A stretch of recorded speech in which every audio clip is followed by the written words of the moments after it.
What's up, Easy Bakers? So today we're going to be making this easy space jam cake. If you haven't already, follow me on Instagram at Daverny Freeman. And if you want to be gang gang, go ahead and hit that subscribe button. So let's jump into this video. So for this practice cake, I will be using my Moist Betty Crocker box cake mix, and I will also be using the same one in chocolate. So you want to go ahead and prepare your cake batter. Either you can prepare like what it says on the back of the box, or you can do my box cake hacks that I will link in the description box and in the iCards.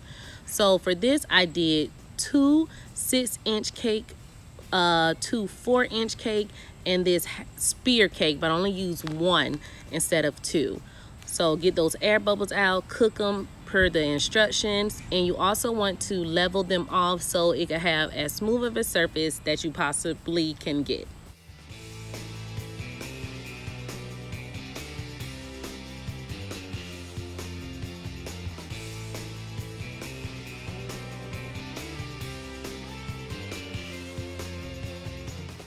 So now that I leveled them off, I'm gonna go ahead and use my chocolate buttercream and frost my cake. And now, as you guys can see, I do have a board underneath this cake, and in that board I already put a little hole in it so when I stack my cake. So yeah, so go ahead and frost your cakes. I do like to, once I put it on there, push it down a little bit just so I can make sure they're hugging nice and good.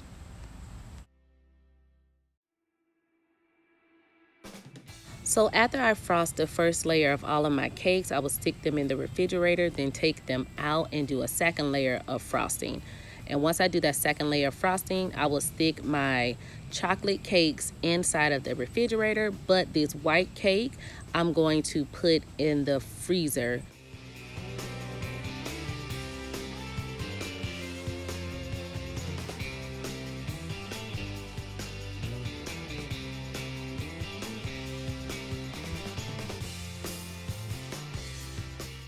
Now we're gonna jump into our mirror glaze cake. How you do that is you're gonna get your saucepan, add some water, as well as some granulated sugar and some sweetened condensed milk to this saucepan. You're gonna put your temperature on like a medium-high heat, and you're gonna let that come to a boil for about 1 minute. Please do not leave your area, baby.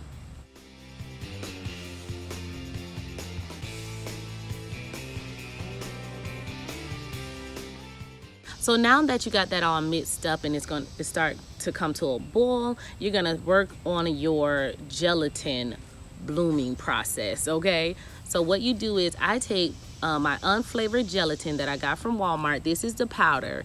I use about 2.5 packets of the powder to 4 cups of water, and I'm going to let that bloom for 1 minute.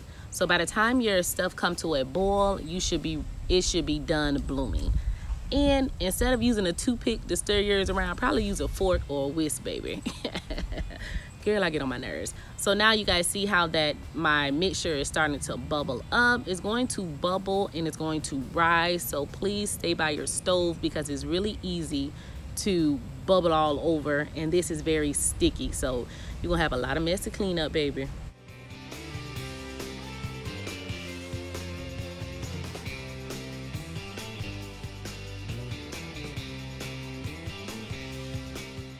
So now you're going to take your bloom gelatin and put it inside of this sugar mixture. If you do have a little clumps, don't worry about it because we're going to fix that later. Go ahead and add your white chocolate to your mixture and let that sit in there until it becomes nice and soft.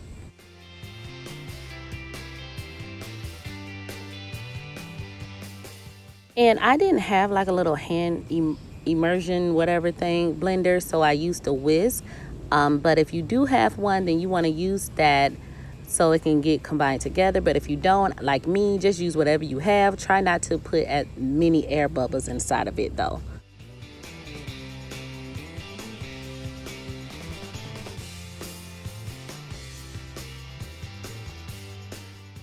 So making sure that I have the right temperature, I'm going to go ahead and strain this over into my large bowl because all of those clumps and rumps that did not melt down, You don't want that inside of your mirror cake because it won't be like, it won't be a mirror cake anymore, baby.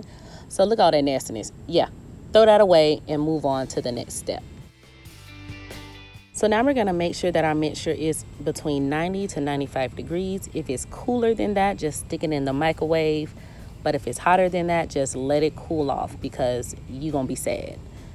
All right, now you wanna just go ahead and divide this mixture into 5 separate containers because you're going to add food coloring.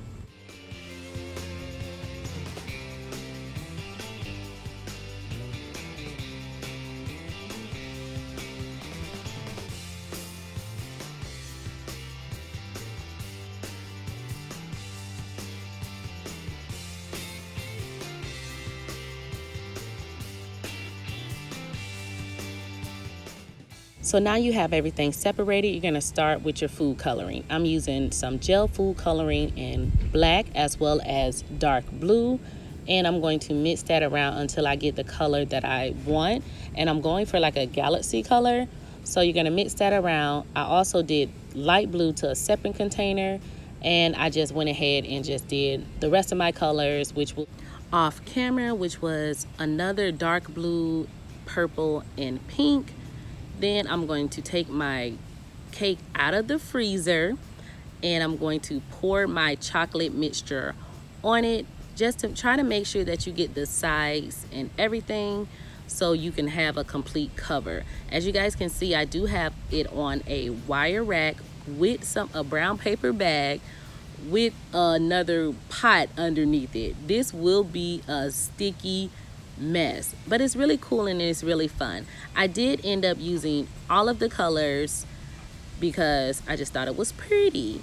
So you want to just go ahead and pour that on there. Then I took my pink and I used a spoon for the rest of the vibrant colors to spoon that onto the cake.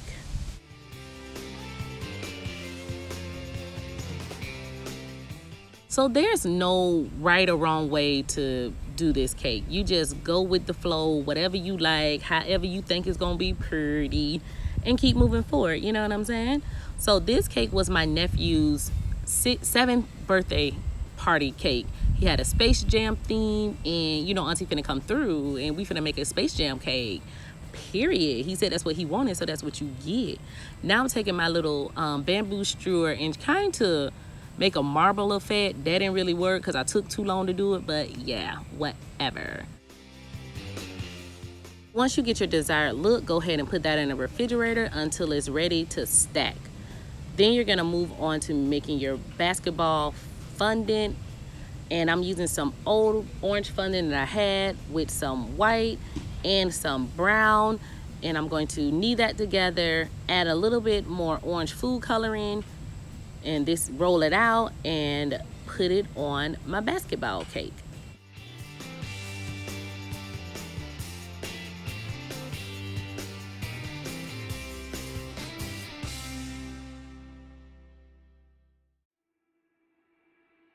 So the key with fondant is you want to make sure that you put it down smoothly and evenly, and before you start to cut, just make sure that it's not too tight because it will rip. And I made a huge mistake. I put this cake in the freaking freezer, and you're not supposed to. And I don't know why I put this cake in the freezer before I put fondant on it, but yeah. Anyways, so go ahead and put your fondant over your cake, cut it off, cut the excess off, and smooth it out, and go to your next step. So I pushed down with paper towels because you know basketballs have those little indentions. Y'all, that's Brandy with her ball, sorry. So that's what I did. Then I'm going to use my fondant cutter to make little lines to know where I'm going to put my black lines. See how shiny this is? Don't put your cake in the freezer before you put fondant on it. Don't. You're just gonna be sad. Please don't put your cake in the freezer. But there I go with my little lines just to see how I'm going to line the basketball with fondant. I'm not using decorative icing this time. I'm using black fondant. So I'll go ahead and roll that out. Use this bamboo strewer as a guide so I can cut them into thin lines that resembles a basketball.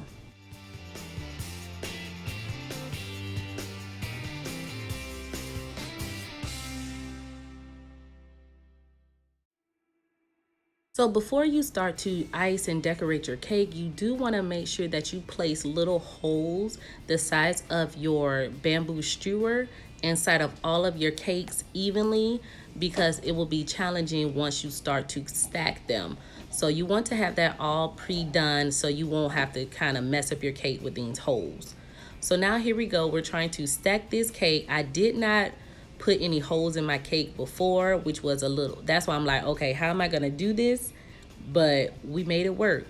I just took my offset spatula and kind of just plopped it down to as even as it could. It wasn't that even, but this is my practice, live and learn cake, baby.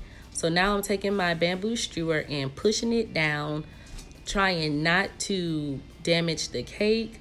And you see, y'all, see, that's why you do this stuff before. So I placed my wet old cake on the top of this. This is why you do not freeze your fondant cake, baby. Fondant hates moisture. Girl, I don't know. But it came out good to me. Now I'm going to place my decorations on this cake. I have some bunny ears that I'm placing in the center, right on top, to signify Bugs Bunny, of course, because yeah, you're not Looney Tunes without Bugs Bunny, and that's on period. So I did just printed those out on regular copy paper and glued it to some cardboard, and now I'm going to place my decorations on it. I'm using a thin layer of fondant, and I'm putting all of my characters on this fondant because these are not edible. And you don't want to place your paper directly on the fondant that you did with your cake because it can bleed through. So now I'm just going to take my little razor and cut that out as close as I can to make sure that it looks as decent as I want it to look.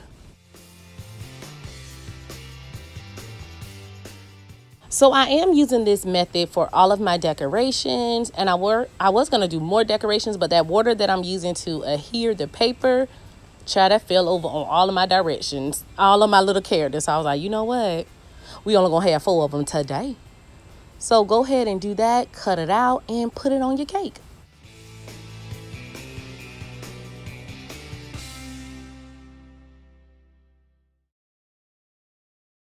Everybody get up.